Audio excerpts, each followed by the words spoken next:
Good morning. Have you ever heard of Fiji water? It comes in a tropically decorated clear plastic bottle and is advertised as being natural artesian water. In fact, there's an advertisement used all over the country that says, "In Fiji, there is no word for pollutants."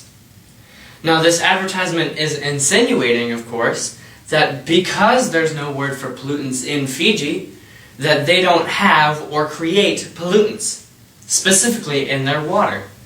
That sentiment perfectly represents the Whorf hypothesis. Now, the Whorf hypothesis, also known as the linguistic relativity principle or the Sapir-Whorf hypothesis, has an interesting history with a variety of different researchers at the center.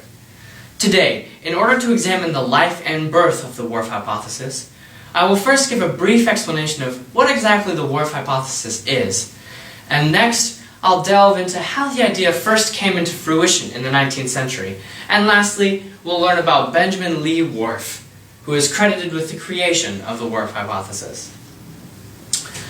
Now, Princeton University's website defines the Whorf hypothesis as the idea that differences in the way people encode cultural and cognitive categories affect the way people think and behave, so that speakers of different languages will think and behave differently. Essentially, this means that differences in language directly relate to differences in culture. Take the Fiji ad, for example. Because there is no word for pollutants in Fiji, that says something about the culture there, doesn't it? Now, how about an example more close to home? How many words can you think of in English that describe food? There's food, snack, meal, fast food, takeout, groceries, grub, chow, mess, and many more. That says something about how food is viewed in American culture. Now, another example is the Eskimos. The Eskimos are known for having a great many words that all describe snow, because snow is a big part of their culture. Now that you know how complex the Whorf hypothesis really is, I bet you're thinking an idea like this could only have come around in the past few decades. But as I'm about to tell you, you'd be wrong. Now, the ideas encompassing the Whorf hypothesis first manifested into expression in the 19th century by a man named Wilhelm von Humboldt. Now, Wilhelm von Humboldt was a man who was known to work in such fields as philosophy, literature, linguistics, anthropology, education, and political thought. He was sort of a jack of all trades, if you will. According to Alcina Stubbs' book, Wilhelm von Humboldt's Philosophy of Language, Its Sources and Influences, Humboldt believed that language is the expression of the spirit of a nation. It was his ideas and overall thoughts on this concept that helped future linguists delve into the relationship between language and behavior. So now that you know the beginnings of the Whorf hypothesis, I bet you're wondering about the man who's behind it all. Yale University's website describes Benjamin Lee Whorf as an American linguist best known for his ideas on linguistic relativity, hence the linguistic relativity principle.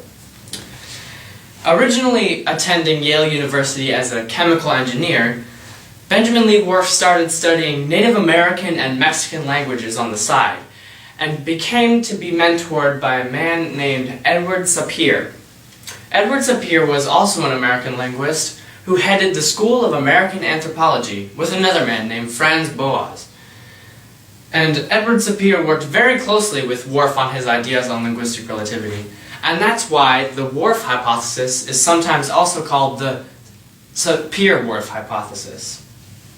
Anyways, Whorf concluded after much research that language was the guide to behavior because logic transferred through analogy to all sorts of human cognitive activities, and thus the Whorf hypothesis was born.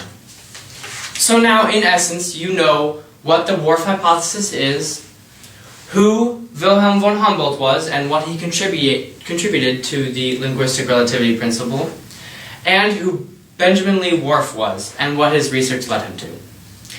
Finally, the better we understand other people and their culture, the better we coexist as a species and as people.